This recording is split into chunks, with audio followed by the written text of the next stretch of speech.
Today, we're going to be going over some true Reddit horror stories, so let me know how you guys like these stories, and let me know what videos you guys want to see next. We're trying to hit that goal of 10,000 subscribers by the end of the year, so make sure to show some support down below. Let's get right into it.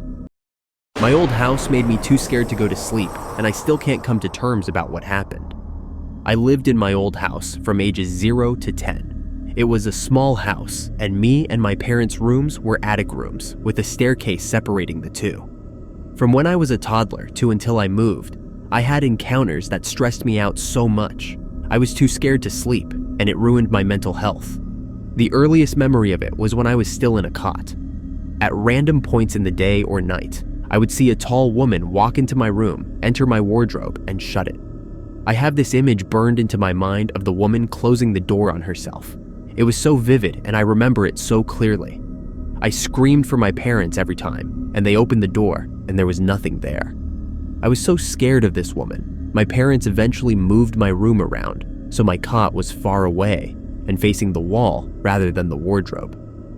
My parents actually told me they remembered me telling them the older I got, the less I started to see the woman until I eventually stopped seeing her at all. At that point, I started to have frequent, very horrible nightmares. Whenever I reminisce about them, I remember the fear so vividly. All the nightmares involved a woman whose face I never saw, who hunted me and chased me in various dream contexts. I remember her voice being very raspy and high-pitched. In each dream, she would always catch me at some point, and she would inflict this torturous sensation on me. Being a little kid, I always called it tickling, even though it felt nothing like it, even though I made that association. That sensation was pure torture that I can still vividly remember how it felt. I also had regular dreams that ended with me being chased by a very tall woman again, but I'm unable to run. These nightmares were frequent and vivid. Everything from the visuals to the sensations were so realistic. When I got into lucid dreaming, I would identify these as nightmares, but I physically couldn't wake up from them. In the actual house, I had items go missing only for them to appear sometimes a week later in a completely different location. Shadow figures in the corner of my eye. Hearing people walk up and down the stairs in the middle of the night. Parents' voices calling my name when they never did. My dad used to read to me before I slept. I would get into bed first, and he would come up a few minutes later. I was lying there waiting for him to come up when I heard his distinct footsteps coming up the stairs. I could tell what parent was walking up the stairs. I heard him standing at the top as the floor was creaking. I went to see what he was doing, and there was nothing there. I went downstairs to ask him what he was doing, and he said he never left the living room. I had intense feelings of being watched and dreaded my room, and sometimes the living room. My mom actually remembers me avoiding my room during the day because I was too scared to enter it. I would go through night lights on an almost for nightly basis because they would continuously break in the middle of the night, making my room pitch black. We changed the everything from the plugs, putting anti-fuse hardware in, getting expensive night lights, yet it would always break. I also got sleep paralysis as well. I would wake up to see a figure, usually a rotting alien type thing, in the doorway, staring at me. I would force my eyes shut and endure it until I can move again. The worst part is that when I recently brought it up to my parents, I'm 18, they said my little brother had the same experiences as me. He would see shadow figures, feel like he was being watched, and said a silhouette of a man would watch him as he fell asleep. My parents also told me that they had items go missing and reappear days later.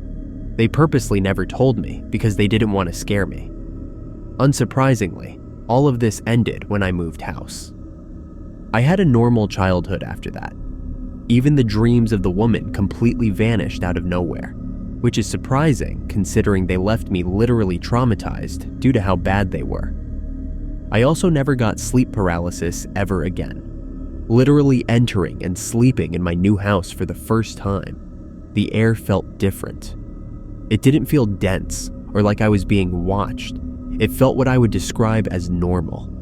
Even though this was years ago, I can't get this out of my head. I've had other experiences that I won't mention because this post would be even longer. As a kid, it stressed me out so much.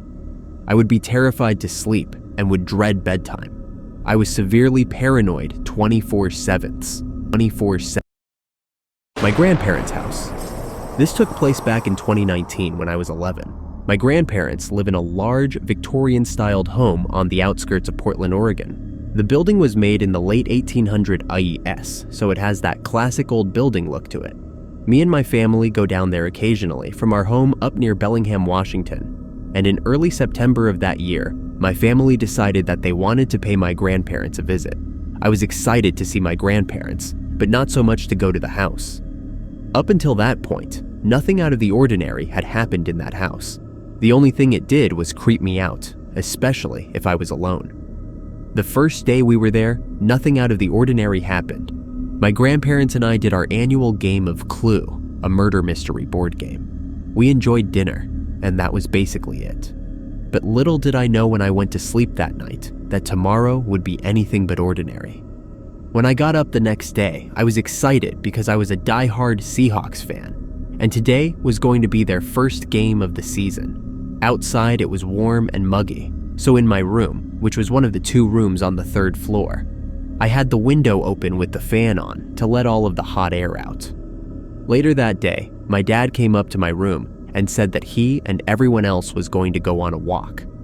I acknowledged him by nodding, glued to the Seahawks game that was on my tablet screen. He then left and shut the door behind him. What happens next still terrifies me to this day.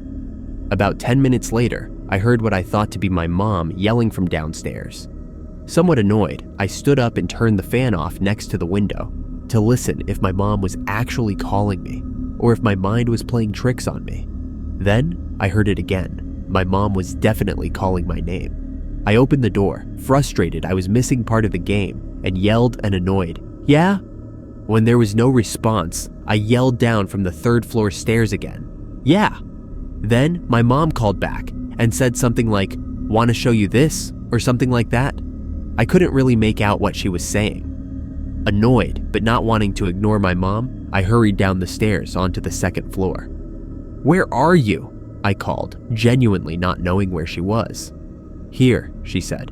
It sounded like it was coming from the 1st floor, but something was off. Her voice sounded very muffled and weird. I played it off as me just being paranoid, so I walked down to the 1st floor, now getting a little scared. "Mom?" I said. No reply. I searched almost every room and no one was there. That only left one room, the basement. There was no way in heck I was going down there though. So I started heading back toward the stairs when all of the sudden, the basement door swung open. I yelled, spinning around. No one was there. Then I heard footsteps walking down the basement stairs. Someone was definitely there. I then heard my mom say again, "Here," in that same weird muffled voice. I got chills down my spine. Something definitely wasn't right. I turned and ran as fast as I could up the stairs and onto the 2nd floor. I ran across the kitchen to the narrow staircase that lead up to the 3rd floor. Then I stopped dead in my tracks, paralyzed with fear. At the top of the staircase was a shadow-like person without a face, saying in my mother's voice, "Here!" I screamed at the top of my lungs and practically threw myself down the stairs and out the front door. I then waited outside near the trees, glancing over my shoulder every 2 seconds before my family finally came back from their walk. When I told them what had happened, they didn't believe me at first. But seeing as I was crying and looking genuinely freaked out, they told me that they believed me. I don't know if they were telling the truth or they just wanted me to feel comforted, but either way, there was no way I was sleeping in that building. After about 10 minutes of reasoning with them, I decided I would be more comfortable if I slept with my parents that night. This incident still haunts me to this day. I rarely ever sleep in a room alone in that house anymore. That is the end of the video, guys. Thank you so much for watching. I hope you guys did enjoy this story, and let me know what kind of videos you would like to hear next, and if you want them longer or shorter. I really do appreciate the support, and would love if you guys dropped a subscribe or thumbs up, whatever. Anything would help. So, see you in the next one.